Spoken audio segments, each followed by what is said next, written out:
teman-teman, apa kabar kalian semua?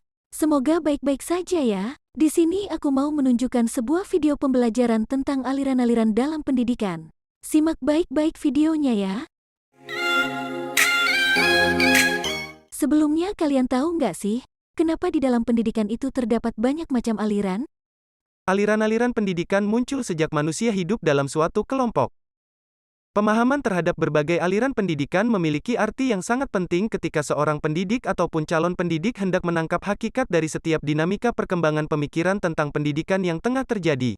Pemahaman terhadap pemikiran-pemikiran yang demikian dianggap penting dalam dunia pendidikan karena akan menjadi bekal bagi tenaga pendidik, sehingga memiliki wawasan historis yang lebih luas.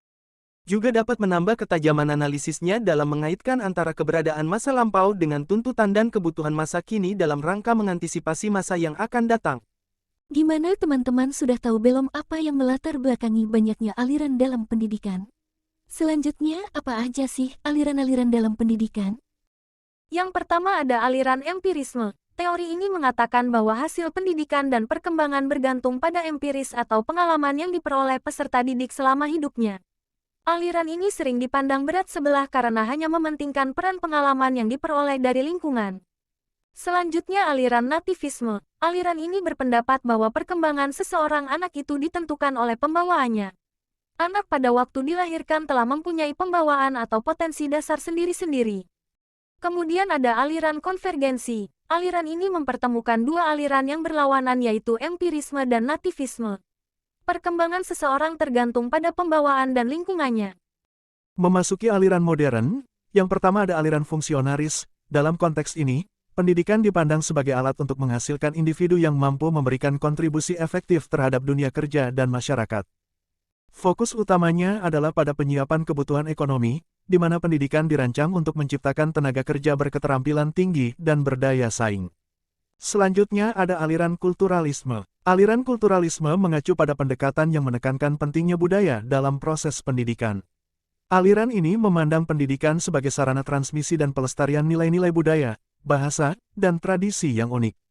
Kemudian aliran kritikal. Aliran ini menekankan pentingnya pendekatan yang memperdalam struktur kekuasaan dan kesenjangan dalam masyarakat.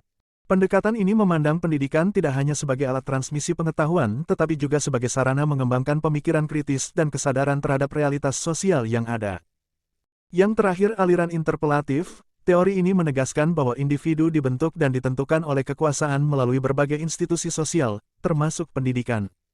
Dalam konteks pendidikan interseksional, perhatian utamanya adalah bagaimana sistem pendidikan membentuk identitas individu dan memasukkannya ke dalam struktur sosial yang ada. Jadi itu tadi macam-macam aliran dalam pendidikan. Wah, jadi makin luas ya pengetahuan kita teman-teman.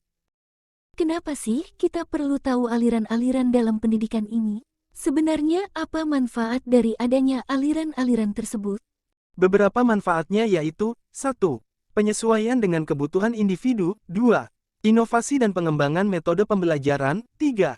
Pemahaman yang lebih komprehensif tentang pendidikan. 4. Fleksibilitas dalam pengambilan kebijakan pendidikan. Nah, jadi itu tadi teman-teman manfaat dari adanya aliran-aliran dalam pendidikan.